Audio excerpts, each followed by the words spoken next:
everybody, and welcome to our webinar today on the very important issue of the adoption of the International Maritime Organization Net Zero Framework.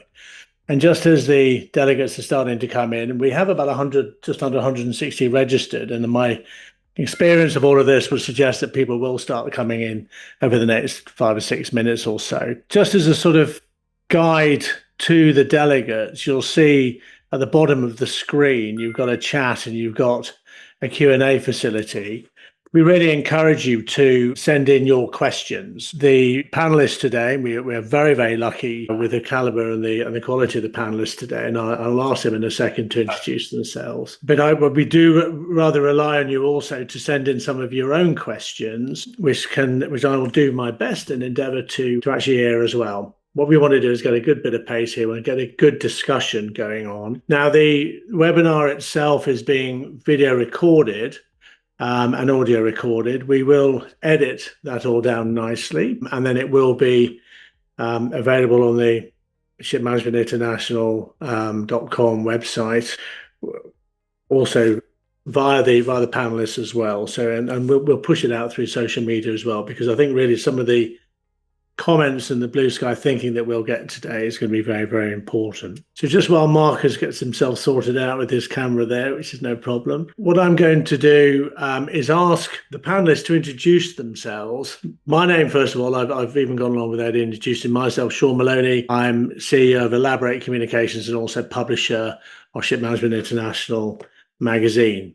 So without any further ado, I'm just going to get the panelists to introduce themselves. I'm going to go sort of from top left on my screen down to bottom right. About a minute or so. We're talking about the whole issue about the IMO Net Zero Framework, which was adopted in April 2025, and is a set of regulations designed to reduce greenhouse gas emissions from international shipping, aiming for net zero emissions by about 2050.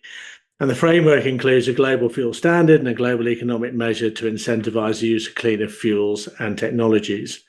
And the framework will be incorporated into MARPOL Annex 6, becoming legally binding for member states. So without any further ado, we'll go into more of the detail as we go through. This debate will last an hour, and I will be quite strict about that because I'm very conscious of everybody giving up their time. Eugenie, may I ask you to take yourself off mute and introduce yourself? Tell us where you're from, and 1 minute, Tracy, on your views on the adoption of the net zero framework and the opportunities and challenges. But over to you. Well, thank you very much, Sean. So good day to all. I'm EUGÉNIE VANDOORNE. I'm from France, and I'm working at IMO, so the International Maritime Organization. I'm currently serving as a technical officer in the Marine Environment Division. And as a member of the Climate Action and Clean Air team, my work is centered on the development of a regulatory framework to support the decarbonization of international shipping. Before joining IMO, I used to work for the French Maritime Administration as a legal advisor and a regulatory affairs manager. And I was particularly focusing on ship safety and pollution prevention. So now regarding the IMO Net Zero Framework and the Secretariat's view on this mechanism, I think it's really important to recall that the main goal of this framework is to achieve the climate targets set out in the 2023 IMO GHG strategy, and to accelerate the introduction of zero and near zero GHG fuels, technologies, and energy sources by providing a regulatory certainty to the industry and all fuel providers. And I'm sorry, Sean, I have to correct what you said in your introduction, but the framework hasn't been adopted yet. It has been approved during MEPC 83 in April, but we're really optimistic on its adoption during the extraordinary session of October. Thank you. Brilliant. Thank you, Eugenie. Can I just ask, I want to get a little bit of sort of flesh on the bones before we go on to the others. Just looking at, and thank you very much for the clarification there. This is why we have experts on here, which is brilliant. Could you just give some idea on what the key elements are involved in this framework and what we're dealing with? And there's some support for it and maybe some sort of concerns in the industry, but what are the key elements here? Well, the key elements of this framework is, first of all, that it establishes a global fuel standard. So basically, upon the entry into force of the framework, ships will be required to reduce over time their annual GHG fuel intensity. So basically, how much GHG is emitted for each unit of energy used. And this GFI reduction pathway will be based on the well-to-wake approach, and the GHG fuel intensity of the fuels will be calculated based on some guidelines and another framework that is developed by the organization, which is the life cycle assessment. And in addition to this fuel, this technical element, we also have a global economic measure, basically ships emitting above the GFI thresholds. Those ships will have to balance their compliance deficit by acquiring remedial units by means of a pricing mechanism. Basically, they will need to buy and purchase remedial units through the IMO Net Zero Fund to balance their compliance deficit and then become compliant with the whole regulation, while over compliant ships will generate surplus units, and those using near zero GHG technologies, fuels, and energy sources will be eligible for financial rewards. So those are the key elements. All right. Thank you very much indeed, EUGÉNIE. We look forward to hearing some of your comments later on. Daniel, can I come to you, if I may? And thank you very much for your time today, sir. Would you just be kind enough just to introduce yourself and just give a little bit of a précis or a snapshot on your thoughts on the net zero framework? Yeah, thank you, Sean. Thanks for having me here. It's a pleasure. I'm a passionate engineer. I was building last gas turbine combined cycle power plant, high voltage substation, was in the oil and gas, and since about 4 years I have the pleasure to run 100-year-old startups. So why 100 years? We have invented the turbocharger 100 years ago, and we were part of BBC ABB, and now since 4 years we were separated from ABB. So I would say we are like the grown-ups. The teenager became mature, and now we are running our own house, and it's a great pleasure. And I'm coming from the power generation side, and I've seen what it needed to get the breakthrough for the renewables. And it was Germany more or less spending 300 billion of subsidies to make the renewables competitive. And I hope now with the IMO framework that there's now some kickoff money, because we are a little bit in a stalemate.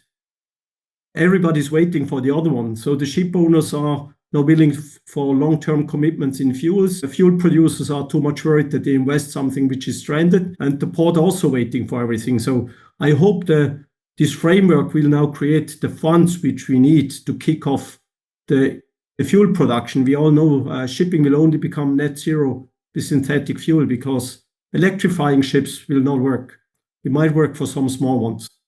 I hope now this framework will help, and it's not about paying the penalties, it's about investing in the new fuel production, and we have to make it competitive. And that's, I think, a good start, but not more than a start. And as EUGÉNIE said, it's now only approved, but we also need to vote for it, that it happens. What would you think of the challenges ahead with regards to it, Daniel? I mean, we're all working hard to drive forward to these 2050 deadlines and what have you. What are the challenges here? Is it the fragmentation of the industry? Is it what do you say are the challenges? I mean, first of all, the good thing is the technology is here. I mean, we have now ships running on methanol, ships on hydrogen. Soon the new ships are coming on ammonia next year. And so technology is not an issue now. But as I said, how can we make sure? Because the first jobs produced from synthetic fuel will not be competitive. So who takes now the pain? And no company itself will take the pain. So we have to make sure that as a community we drive it. And one thing is also, again, the good thing is shipping is not the only industry that is what it's called hard to abate. And with hard to abate, again, these are industries that cannot decarbonize by just going electric. So we know we have aviation, they're running in the same issue. fertilizer. Ammonia is for fertilizer feedstock, for chemical, and so on. And they all need hydrogen, green hydrogen produced from electrolysis. So I think now we need to think cross-sectoral. We can't just look in our sector and just hope it works. Because first of all, we are big industry, but we only emit 3% of the CO2. But if you join everything, then it's worthwhile to do the investment, because the hydrogen doesn't care whether it's then part of a fuel for aviation or part of a fuel from that one. It becomes a feedstock for fertilizer or ethylene for chemical. So I think we need no more cross and find the demand for it, and that they will invest. So that's my clear, and that's also our country's view, our company's view, that we need to team up. Okay, well, thank you very much, Daniel. Some good points there. Collaboration is always something that's welcome and encouraged more in the shipping industry, but we'll be touching on a lot of these points later on. But thank you for those comments. Ambassador Albon, can I welcome you? And thank you very much for your time today. It's quite nice when you get an ambassador on one of these webinars. It's quite nice, actually. So I don't know, we'll maybe have to sort of behave ourselves a bit more, I suppose, or so. But could I ask you just to introduce yourself, where you're from, and maybe just your perspective as far as this whole debate is concerned? Sure. Thank you, Sean, and thank you everyone for inviting me to be part of this very robust and technical group of experts on a panel. I'm ALBON ISHODA. I'm the Marshall Islands ambassador to Seoul, South Korea, but I'm also the presidential special envoy for maritime decarbonization from the Marshall Islands. So I have been active in IMO for the past decade in trying to transition this specific sector to align to a more livable future for small island developing states such as mine. In your introduction, you talked about, and others have talked about the net zero and the, what are the expectations from member countries moving ahead. I think it's important that we first recognize that there are still gaps from the outcome of the MEPC 83, some of which include limited coverage. There's still 15% of emissions that are still not captured within this framework that we are working on. And this is by 15%, I'm talking about the regulations excluding ships under 5,000 tonnage and semi-submersible vessels, which accounts for, of course, 15%. Percent reduction is important for island countries like mine that rely on a cooperative organization to recognize the need of these islands to remain above sea level. And, obviously we're excited about the recent ICJ advisory opinion that further underpins humanities and states' responsibilities. Other gaps include, in our view, quote unquote, there are still free emissions. The system doesn't price all emissions, and it allows some ships, quote unquote, free emissions if they are below the direct compliance target of the annual GFI. Of course, we are very concerned, and we've also raised another issue, which is important to the just and equitable transition, is the amount of revenues that the economic measures will create. I think this is for the SIDS and LDCs a very critical, and mostly including all of the developing countries. Revenues need to also address the issue of just and equitable transition, a key principle within the 2023 GHG reduction strategy, ensuring that no states are left behind. Coming into what Daniel said earlier, we need a clear definition that promotes and encourages to the high standards incentives to ensure that the participation of the public sector, private sector as well is there. But currently, I think many of us feel that within the current framework, incentives are not as strong as they should be. Example, the definition of ZNZ fuels, that ships will receive revenue for using has not been fully spelled out. And this leaves the door open to including non-scalable solutions like biofuels. Biofuels will already be incentivized by the GFI standard, but they can't meet global demand and may have negative impacts. And of course, as I mentioned earlier, uncertainty for private sector. The transition needs to include everyone involved in this sector. many of the countries, and including the private sectors and others. The IMO has not yet approved the Z factors beyond 2035 and Z and Z thresholds beyond 2040. So, or the remedial unit prices beyond 2030. So these are still the gaps. Now, identifying that, it then gives us the opportunity to see how we can fix that moving forward. And obviously, there's still a lot of work ahead of us. And we will have to rely on, again, the cooperation of member states, and also recognizing that there are thresholds between now and 2050, indicative checkpoints, and making sure that we continue to ratchet up the work. We feel that the 1.5 trajectory that we had been calling on from the very beginning may be missed, but it's still too early. I think if we come up with a very robust strategy to address just and equitable and accelerate the transition from within the sector itself through GFI, raising enough revenues to allow for just and equitable transition financing for developing countries instead of focusing on the more global north or the richer part of the world. I think then we have an opportunity to make IMO become really a true global leader in such a transition. And for these, I might just add that it's one of the reasons why my country and many of our Pacific allies voted abstention during that debate, because we still need a lot of work to assure that we are heading in the right direction. Sorry for that mouthful, but that there is my introduction. Thank you, Sean. Thank you very much indeed. Just before I come on to KERRLENE, just to say to the delegates, welcome. You do have a facility down the bottom there to send in your own questions. Just to repeat that. Probably avoid using the chat. The chat will go directly to the panelists. That's lovely, but I probably won't get to see them. So go onto the Q&A, put your questions in, and then I will do my best to answer them. The brave ones amongst you might want to put your name on there, which is lovely, because it's always quite nice to know who's asked a question, feel proud of what you've done. However, I fully understand that some of you might prefer to be seen as anonymous. That's no problem at all.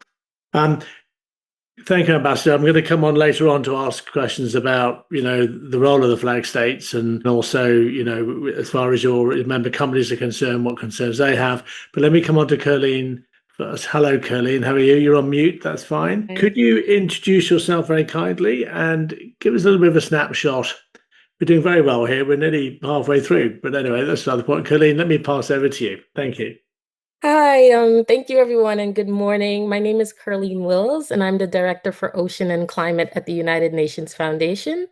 And part of our role at the UN Foundation is getting countries that are normally not present, or constituents that are normally not present in these types of negotiations, to be able to participate. And it really changes the nature of the conversation and brings in some of the just and equitable pieces of the transition that Ambassador ISHODA was talking about. So actually, prior to joining the United Nations Foundation, I was the Chargé d'Affaires for the Permanent Mission of Guyana in Geneva, covering trade issues. So my main issue was trade, and the transition into shipping seems like a natural fit. I worked on subsidies and countervailing measures while at WTO. And even though I covered the whole gambit at the UN when I was in Geneva as a small delegation, I think that experience really helped me to understand what it's like for small delegations to participate in these very highly technical, very dense multilateral negotiations, and the support that's needed to just ensure that they're able to participate at a high level. I guess for my particular view on the GHG strategy, I think it's unprecedented in terms of what's happening in the world for emissions reduction. It is a binding measure.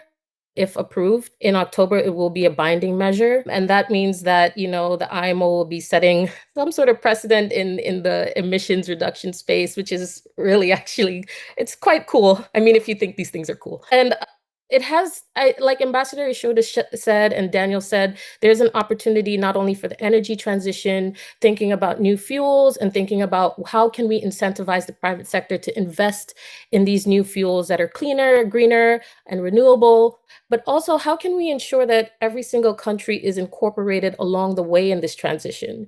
If we're on the cusp of a new energy revolution or a new transition, how are we ensuring that we don't repeat transitions of the past and leave some of the most vulnerable countries behind. So these are some of the questions that we ask ourselves at UN Foundation, and some of the questions that we like to see being asked in these multilateral settings. So that's my spiel, and thank you for having me here.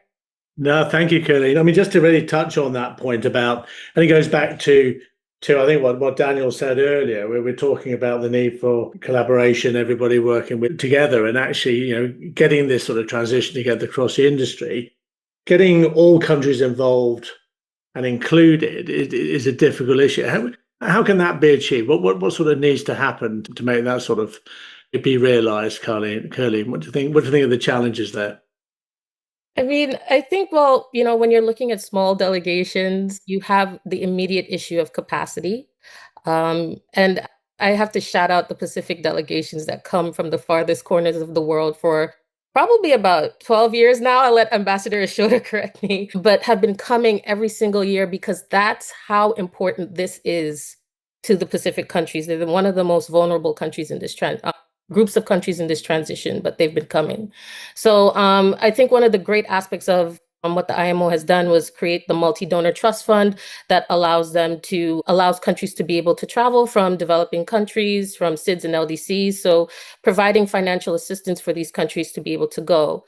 But it's not just to be present and just be there, because this, like I said, these issues are extremely technical. We're now going into negotiating some, creating a emissions trading scheme and understanding thresholds for the GHG fuel intensity and all of these things. So how are you also building in the technical capacity for these delegations to build their understanding? And this is where some of the work that we've done at UN Foundation, alongside our partners at the University College London, was to build in, top tier understanding of what's happening, build in the technical knowledge, and also to work with regional institutions so that kind of knowledge has longevity. So it's not just housed in institutions in the global north, but you're training institutions within, developing countries to be able to adopt that. And so far, I think it's been really effective. But if Ambassador has a different perspective, I'll let him say that.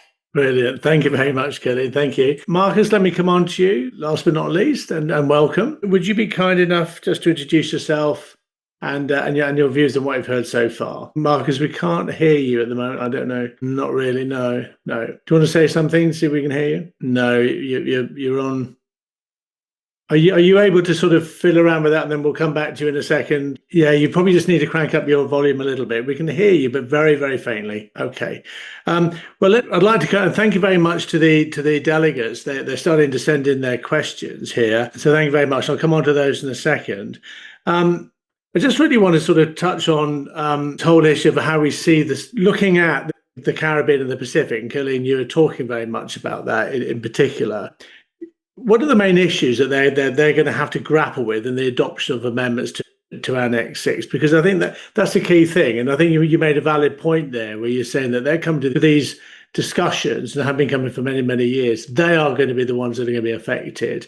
But what are the main issues that they're going to have? Do you want to answer that and really open it up to the floor here? I might come on to Ambassador after that, and also Daniel. But KERRLENE, do you want to just give me your views, then we'll kickstart it? So Sean, I don't want to redirect your program, but I think since you have Ambassador here, I think that he's very well placed to answer that question for you. And then I can also fill in from there, but I really want to give him the floor since he's at the heart of some of the way these things are being negotiated. Okay. Well, Ambassador, if you come in on that, and then we'll bring in the other panelists. And you're on mute, sir. Marcus, are you back on sound now? No. So if I may just then come in on that quickly. I know you're going to be strict on time here, so just trying to address some of these issues. I think I see one of a very important question too, also posted on the channel on the Q&A, about passing a robust guideline as is now, or what is available now, and then work towards fixing it later. I think one of the issues, we've been here since over a decade now. And when Marshall Islands rocked up to IMO MEPC back in 2015, we were told that we should wait for the signal from the Paris negotiations on what they will determine the goals should be. So in 2016, we rocked up and said, well, here's 1.5 the global community has agreed that 1.5 is the trajectory that will keep small island developing states alive. And then IMO MEPC then said, well, we need to develop a plan to strategize how we address that. 2018, we showed up to the first GHG reduction strategy meeting and said, look, we really don't have time. The way the trajectories are going from shipping are continuing to increase. But then we came out with a very, one of the first strategies that was moving in some direction, but was not ambitious enough to meet the 1.5. 2023, we rocked up again and said, look, in this revised process, reviewing of the strategy, we really feel that we need to hit 1.5 by at least 2050. And then that's when we had unanimous consent from everyone that said, yep, we need to work on this. We need just and equitable transition to be addressed. Of course, it needs to, an economic measure needs to be paired with the global fuel standard. And, we had one of the best strategies that came out. It didn't meet our highest ambition, but it really pushed us in that direction. And I think when asked, what are some of these things, in terms of capacity? Yes, we don't have the financing. We don't have the equitable number of delegates to represent our countries. We come to these meetings with 2 or 3 members of our delegates versus, a couple in the high 60s from larger countries that have the means and resources to finance their delegates. Having these very technical discussions, like what Daniel was saying, and others are calling very highly technical in this transition. When you're talking about the engineering, when you're talking about what are the fuels, how you develop these fuels, these are not an everyday understanding and knowledge for any small island developing states or least developed countries, member states. So it really falls on us to try to be where we need to be, but also to try to expect that the process is equitable and fair. And I think I have to say this, and I have to really address this, because in the past decade that I've been involved with this, I haven't felt that the process has been fair, especially to those small delegations and to those that were calling on a higher ambition push. Were we participating? Yes. Were we developing proposals? Yes. We were meeting all of the criteria, but in one way or another, I felt that we weren't being, our proposals or our views or our ideas were not taken on board as much as others were. So I'll just stop there. And okay, thank you very much about that. I want to come into you, Daniel, as well, to get your thoughts on that. Marcus, can I just see if you're back on with a bit of sound? Are you hearing me better? Perfect. Okay. Can I just get a view from Daniel, and then I'll come on to you to get your position, sir, if I may. Dusty was talking very much about this.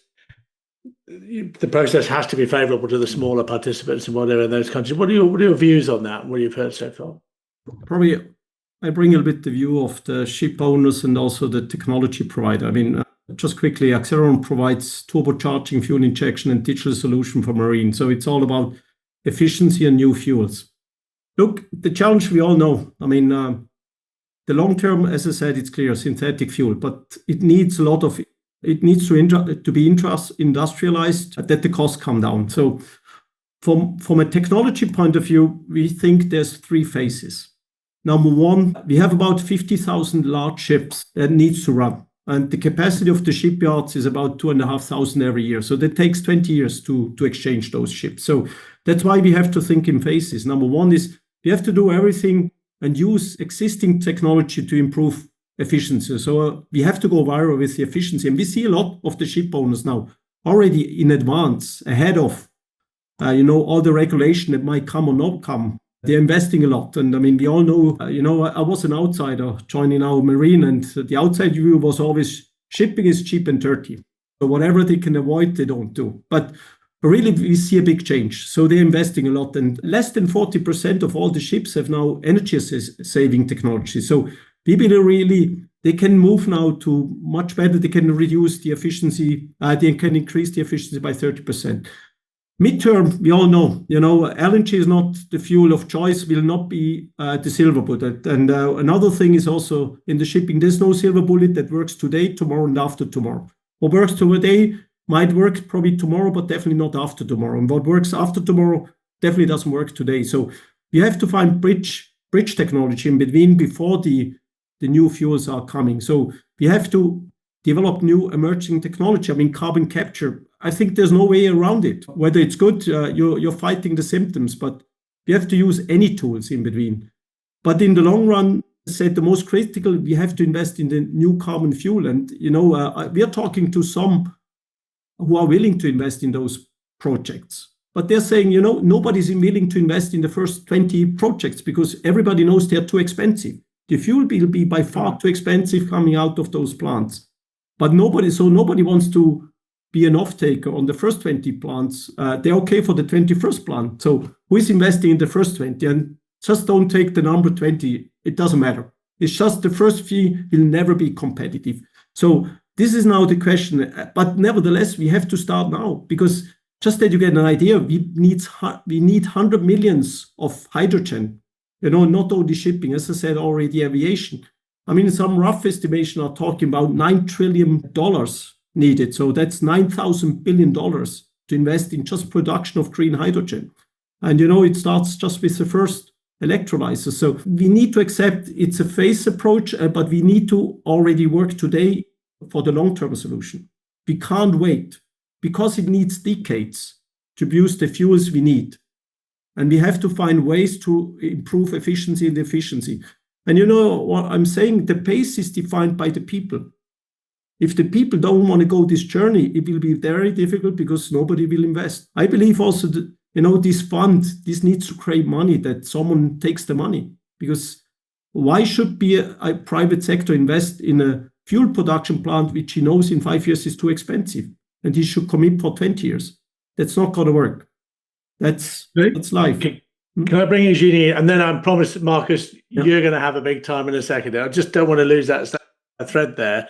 But what Daniel's saying there about the investment in the private sector, what have you, is the IMO and the flag states and the international community agile enough to keep pace with all of this? Because, you've got to start making those investments now, which is what Daniel is saying. We don't want to have things being held up. What are your thoughts on that? Well, thank you very much, because there's many comments that have been made that are really interesting from Ambassador ISHODA, KERRLENE, and Daniel. And just if you can give me some few seconds, I'll get to those different things. But just to answer to your first question, of course, I think that the maritime sector is, and also the energy sector is agile enough to answer to those challenges. We believe that with this framework, we have a very strong signal to the markets that is provided. We know that there's going to be the need for the production of new technologies, and we're optimistic on the fact that this will provide the acceleration and the incentive needed.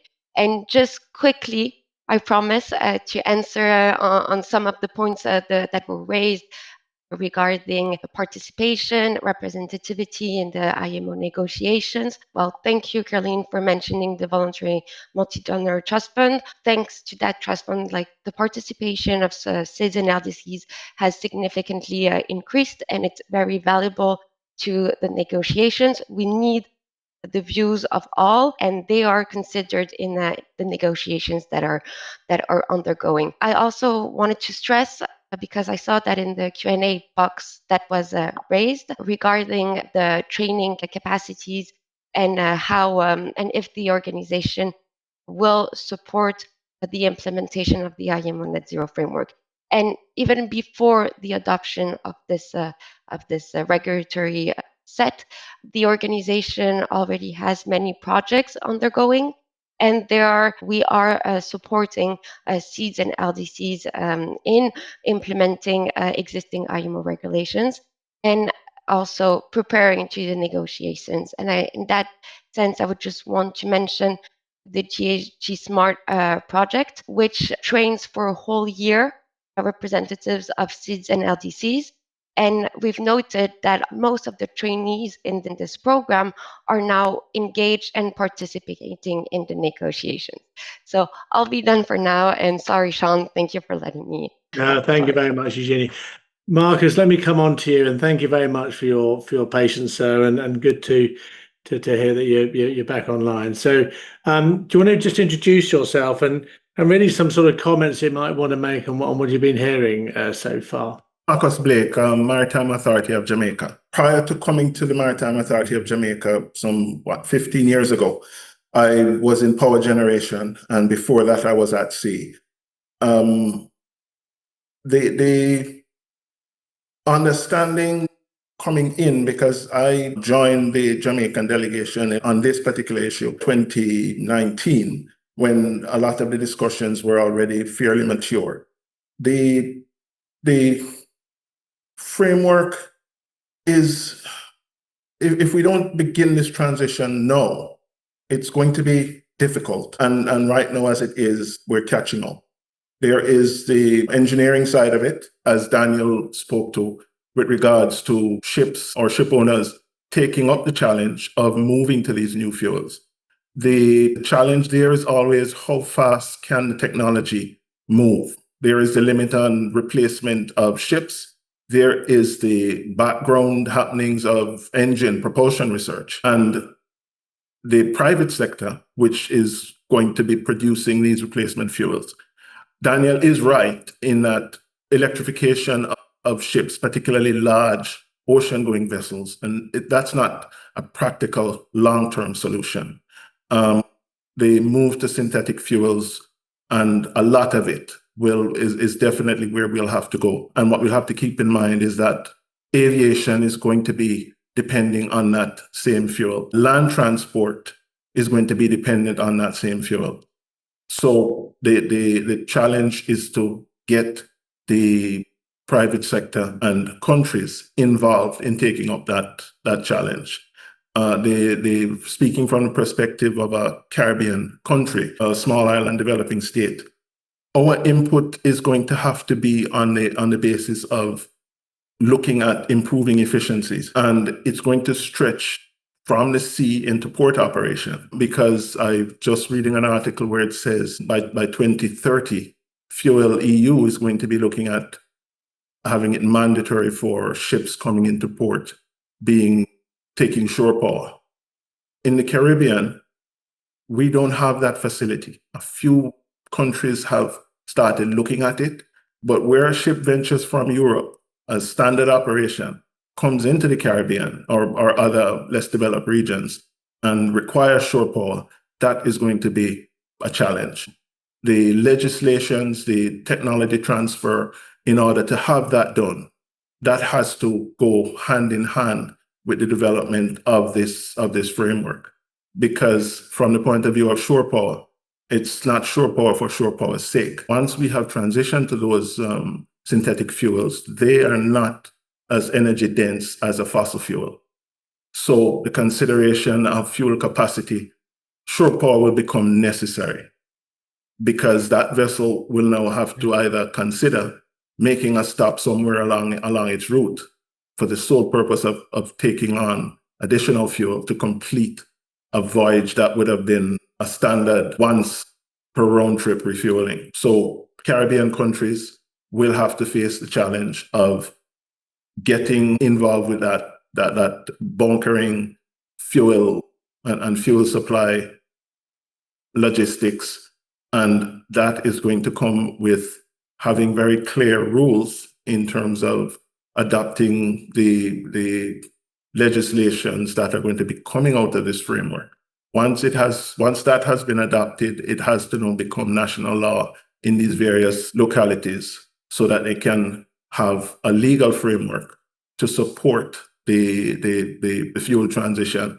And at some point, that fuel transition is just going to become the way that things are done. It's not going to be a transition anymore. Beyond 2050, it's going to just be, this is the fuel that is available. It's not going to be a transition. It's going to be the status quo. So countries will have to get in line with that. And the representation at the IMO is how they're going to take that concern back to their home countries. So with regards to what the Pacific has done, we see at the closing session statements by ambassadors, by ministers from the Pacific, and other countries will have to get their political directorate into that room to make that statement. But first, they have to have a really good understanding of what's at stake for the people back at home, so that they'll be able to, send people out to speak, so that the countries that have the means, the private sector entities that have the means, can look on and say, well, the Jamaicans are fully behind it, or the people from Trinidad are fully behind it, because they have a minister, they have an ambassador in the room. Okay, no, Marcus, that's brilliant. And I'm just going to get Daniel's view on that whole issue of supply and procurement with synthetic fuels. And after that, we'll come on to the Q&A. And thank you very much. You've been pushing in your questions into the Q&A. So last 10 minutes or so, 12 minutes, we'll tackle those. Daniel, do you want to talk, maybe respond to what Marcus very, very nicely said and clearly put there on the whole issue of supply of synthetic fuels? This whole issue of procurement and supply is going to be a problem, isn't it? Well, first of all, thanks, Marcus. Excellent. I could 100% sign what you said. Yeah, I mean, what you see, take a look now. 50% of all the ships have now dual fuel capability. I mean, that normally means 15 to 20% more expensive ships. And when you see how it started with Maersk going to methanol and now everybody goes to LNG, again, that shows a bit the uncertainty in this whole world. I mean, methanol would be the long shot, but they realized, as already said, biofuel is not scalable. This is a transition solution, not a long-term solution, because we should eat the food and not burn it. So now, shipping, and it's not everybody, Maersk and MSC, who have deep pockets. So some are small ships, they can't take big bets on the fuels. So that's why they hold back, or they go to LNG, because now they say, LNG doesn't help me until 2050, but it helps me until 2035. If I have efficiency improvement, I might make it to 2040. So I need to survive today, not in 2050. So I have to run the ship today and not only in 2050. So you see a lot of pragmatism, but also doesn't make it so easy, because, when you have an LNG ship, you need to retrofit the LNG ship somewhere down the line, because an LNG ship will not bring you to net zero. So it's good to have several options, but it's also a risk that people just not moving ahead. And it's clear, there's no synthetic fuel as such, nothing available. I mean, these all are drops in the ocean, what's produced. I mean, we talk here about 7,000 gigawatt of electrolyzers needed for all the hydrogen produced in the future. And we are not even at 2 gigawatt. And these are all pilot plants. And, we celebrate 200 megawatt of electrolyzer. I mean, sorry, that's nowhere. But again, is there someone to blame? I think everybody is to be blamed, because they need to have clarity that the ship owners can say, now it's clear, that's what we will invest. Then the fuel producer will start investing, and then the ports also know what they have to bunker. Yeah. So it's a huge investment, and it's a big bet for 30 years. KERRLENE, you've got your hand up and you're mute. If you could, thank you. Yeah, I wanted to come in quickly because I think a lot of the discussions on what Ambassador ISHODA said and what Marcus said, and even Daniel, come into what's to come at the IMO and why these measures are so important to building in certainty into what type of fuel we will be using in the transition. So when you're looking at the next phase of the negotiations, once these measures are formally adopted, we'll be negotiating the guidelines. So we'll be looking at what are the feedstocks for these very fuels that Daniel is talking about, so that we're not cannibalizing food markets in order to fuel the shipping industry. We also have to look at the whole ecosystem of where these fuels can come from. There's a lot of potential that has yet to, or is currently being unlocked within Africa. There's currently studies ongoing in the Caribbean on the potential for fuel. So while it is challenging about where will these fuels come from and how will we find it, I think that by adopting the measures and setting some sort of trajectory that the private sector can look at, we're saying like, okay, well, the Caribbean, where we may not have necessarily thought of it as an area for fuel production, has a lot of geothermal energy production. How can some of the resources that come out of the IMO Net Zero Fund be channeled into developing fuel production there and making these fuels more readily available. So I just wanted to say that, these are all of the next steps being negotiated in the guidelines on what are the types of fuels we will actually be looking at. And then the second part of that is also on the construct of the fund. So who would be sitting on the board of that fund? How do we determine whether or not a project put forward is within the boundaries of the energy transition of shipping? All of these things are yet to be defined, but very critical in ensuring that we have a just and equitable transition in this industry. Ambassador, you've got your hand up, sir. Over to you. Thank you, Sean. Thank you, everyone. I think this has been a very wonderful discussion indeed. I just want to recall our attention to the proposal that the Pacific and many in Africa and the Caribbean plus Mexico put forward during the negotiations leading up to what eventually came out. We were calling for a universal levy. And in the view of the industry itself, that was the best way to address the issue of revenue so that we can invest in the transition fuel, invest in creating the fuels that are required for the transition. For practicality's sake, yes, we recognize that we are still long way away. But I have to mention that I do come from a society, a culture that mastered the navigation of the Pacific Ocean through the source of wind. I'm not sure why we're not talking about wind in some elements, in some routes that are practical.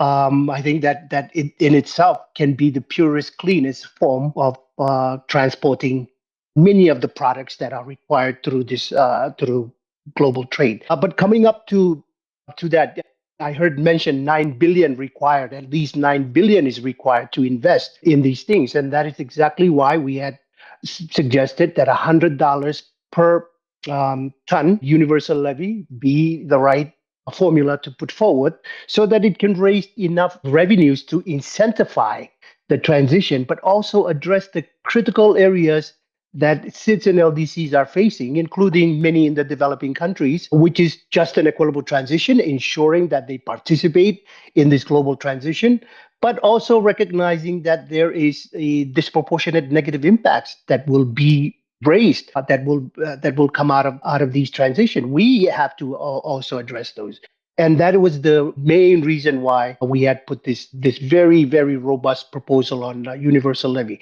meaning no exception. Even if the Marshall Islands is the third largest flag, anyone carrying those flags will have to follow that carry our flag will have to follow those rules. So those were, in our views, a very practical solution to addressing the current issues and the challenges that are being raised. But also one of the other things that we see and we are worried about is the emergence of regional emissions trading schemes like the ETS. That worries me because then, at some point you have countries being double penalized to pay to participate in the European market, but then also to pay to participate in a global market. How do we address those? What happens in other regions and other countries raise those issues? I mean, these are real political issues that needs to be addressed side by side with those technical issues that have been raised. And I have to talk on behalf of not just my country, but people that are suffering from this climate impact. Yes, shipping is 3% of global emissions, but shipping still has a dirty past that we Pacific Island countries and many in the small island developing states and least developed countries are paying for the past century. So I'm not saying that it's not practical. I recognize what's being said, but I also said, let's shoot for the stars. Let's see how far we can go. And let's make sure that when we create these transition midterm measures, they address the most vulnerables amongst us, not just the companies that are needing the financing, the 9 billion early on. So one of my views, or my very strong views, is if there will be financing available for GFI tomorrow, equally there should be financing available to address just and equitable transition and DNI tomorrow. It shouldn't be wait until we address one part, because then we continue to build on that gap between those that are able to transition and those that are not able to transition right away.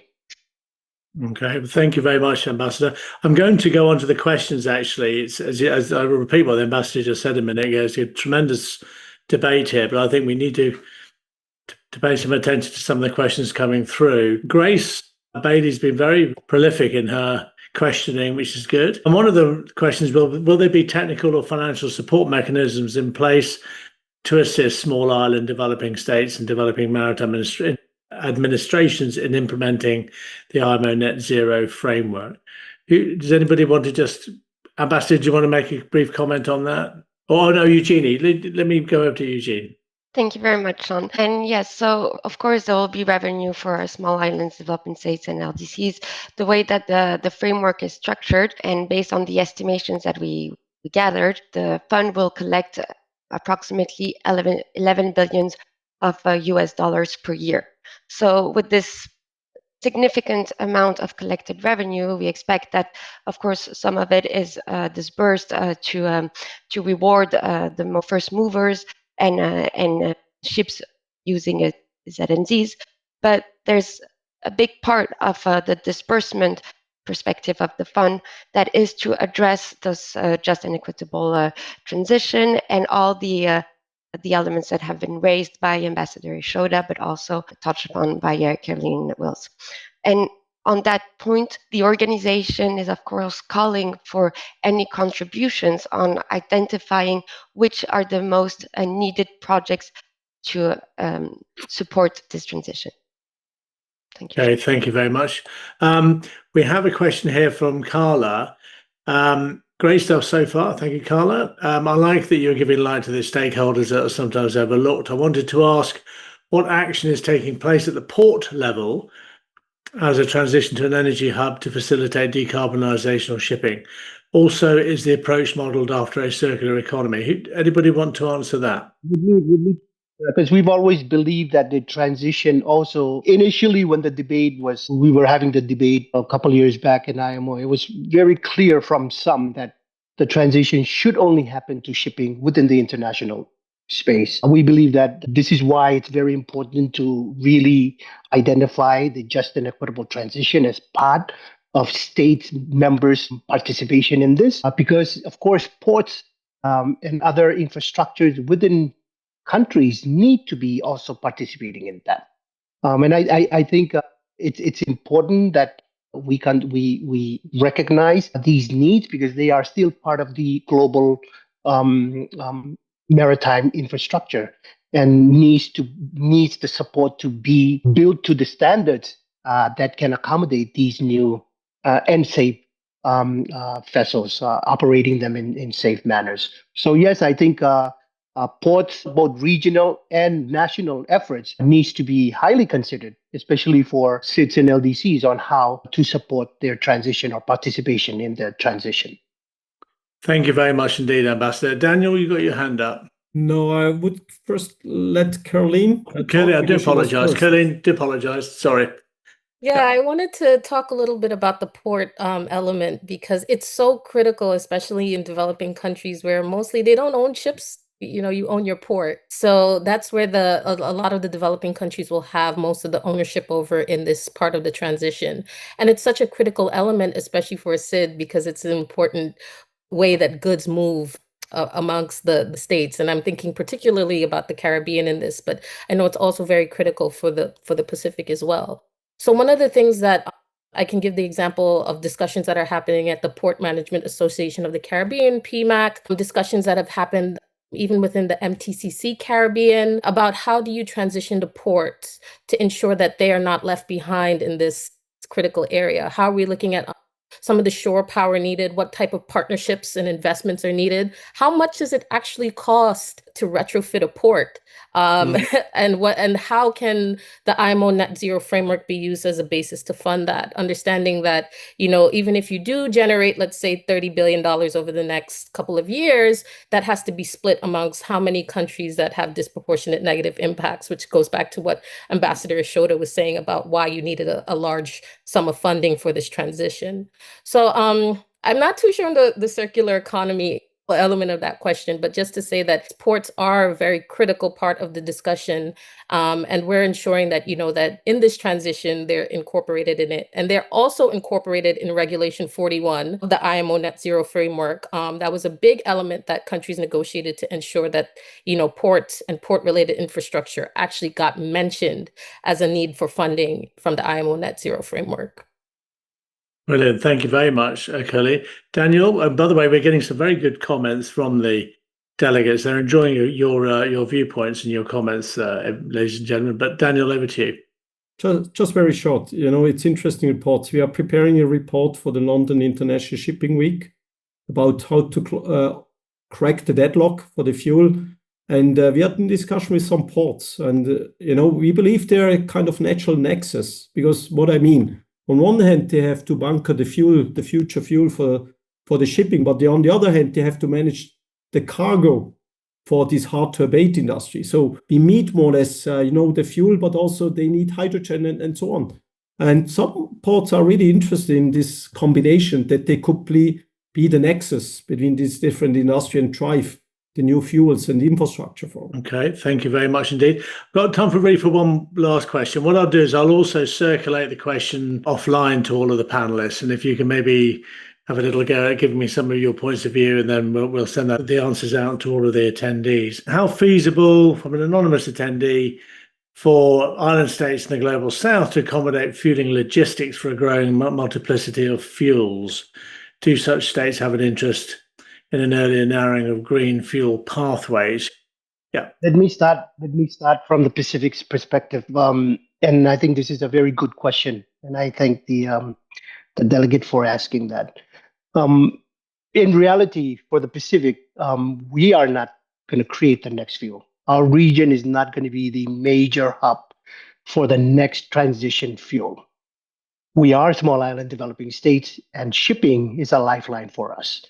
Not only is it a lifeline for us, but it is also one of the causes for our continuing security as states. So we recognize shipping as such an important part of our society. We are not going to create the next transition fuel, not in the next 10, 15 years, but we do recognize that continents like Africa, places like South America, and of course, all throughout Asia and Europe, North America, they have the opportunities. What we are advocating for is the financing to be available for this to happen, but also at the same time recognizing that these islands still are here and they still need support in addressing the disproportionate negative impact and be able to participate in just an equitable transition. But in short, I don't see the Pacific being a major player in developing the next fuel. I mean, for the Marshall Island itself, we've just launched our first sailing cargo vessel. It's of 400, so it's small. It works for our island countries. But it begs the question, if the Marshall Islands can invest in that, what is the excuse for others not to? So again, we're not trying to be the victims here. We're trying to participate in positive ways where we are also providing solution to test. So, I hope that is, I'm able to answer that question. Thank you very much, Ambassador. And I promised everybody at the beginning of the debate that I'd sort of stick to the hour. We're just a bit over, which is fine and great.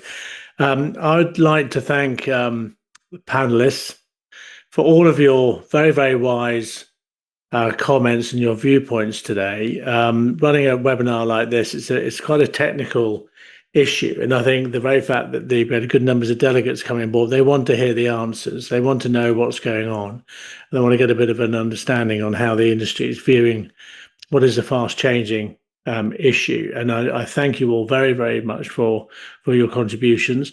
I'd like to thank the delegates as well for their participation and also their excellent questions. As I said, we'll whiz off the questions to all the panelists and ask them very kindly in a moment of solitude if they can just jot down a couple of bullet points in answer to some of those, and I'll whiz the answers back off to the delegates. As I said, the debate today has been videotaped and audio taped, so it will be available online and at shipmanagementinternational.com. And finally, really to thank our friends at the Maritime Authority of Jamaica helped organise today with Bert Smith and the team there. Excellent team at the MAJ, and really we couldn't have done it without them. So thank you very much indeed. Panelists, thank you for your time, as always. Excellent. And look forward to speaking to you next time. But yeah, thank you very much for your time today.